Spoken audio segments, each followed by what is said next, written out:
Hey YouTube, this is Troy. I got my dry rock in. Um, this is 40 pounds of, I believe they call it the Pukani rock from Bulk Reef Supply. So it's all dry rock. Basically, what I did is I ordered 30 pounds of, and I don't know. In hindsight, it might have been a mistake, but 30 pounds of. They have two classifications for the rock: anything over 20 inches and everything, and then they have up, basically 12 to 18 inches or smaller. So I ordered 30 pounds of the plus 20-inch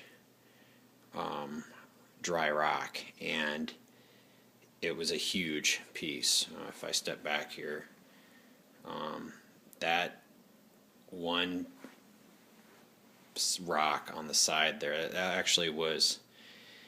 actually chiseled it in half. When it came, that was one piece. It takes up basically half of my 90-gallon tank.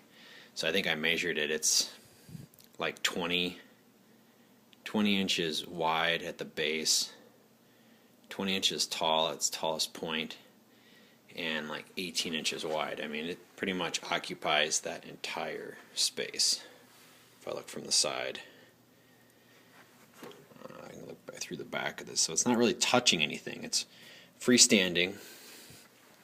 Basically what I did is I chiseled it right down the middle. It was one huge piece, like I said, and then I kind of, basically hacksawed the bottom of the two pieces at the time, so they're flat, and angled it to a point where they can basically lean up against one another. And I epoxied them together. I mean, I can break that up. I can break the two apart if I have to, but just to make sure that they stay together, because they are so large. So it's, like I said, it's probably 20 inches from end to end, 20 inches tall, and probably about 18 inches deep. So it's going to occupy that whole side of the tank. I have a couple, just an example. These were kind of did the same thing, where if you look at the bottom, kind of hacksawed the base. There isn't too much rock actually touching the base of the stand, or the base of the tank, sorry, but just enough to basically allow it to freestand without wobbling. Then when I put the sand in, obviously that'll secure it even more. But these were 4 pieces. So with the one I'm looking at right now, the top piece here was a separate piece, and then the bottom vertical piece here. And I basically just kind of stacked them on top of one another. And then these two, this piece here was one, and then over here this was a separate one. And they're just, So obviously this isn't done. Those of you that have seen a prior video, I have a 30-gallon tank with probably 50 pounds of live rock in it.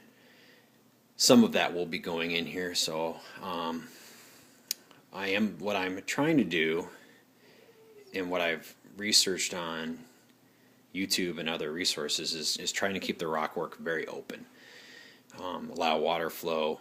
So none of this rock actually touches the back of the tank, or it's pretty much all freestanding. So it's a pretty good foundation to, if I want to put a piece across the top there, I'll probably end up creating another freestanding piece here, as well, with some of the rock that I have in my 30.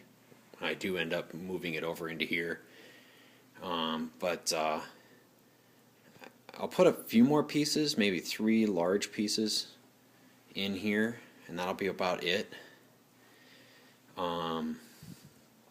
So right now this is roughly 40 pounds, and the Pukani is great. It's really porous, easy to work with. If you have to, if you go out to Bulk Reef Supply's channel, they have a couple episodes on reefscaping, where they talk about chiseling caves through this rock, and this is pretty much kind of just following some of their guidelines on how to do it. So this will change obviously when I get closer to filling the tank and putting in some of the live rock. But I thought I'd just give you a quick shot of what I got. So that thing is huge. I don't know if the camera actually. I'll kind of go back here, and so that's a pretty standard 90. So that's 4 feet, 4 feet long. I think it's 18 inches deep and 24 inches tall. So like I said, that one rock right there, that's about 20 by 18. Yeah, it's about 20 by 20 by 18, so it's 20 wide, 20 tall, and 18 deep. So pretty happy with it. And obviously it costs far less than live rock. So so yeah, let me know what you think. Obviously, like I stated before, this isn't going to be the finished product, but just give you a little sense of what I was up to.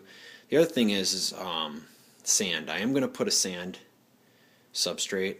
I've been toying around with a deep sand bed, but I think I think I've settled on the fact that I'm probably going to have a sand bed that's no more than 2 inches deep. If you guys have opinions on that, let me know. I know a lot of people use crushed coral. I'm just not a big fan of how it looks or some of the things I've read on it, but let me know.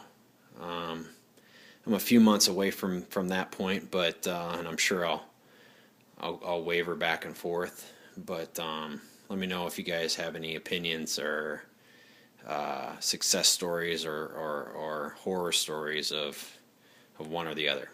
All right, that's all I got. Later.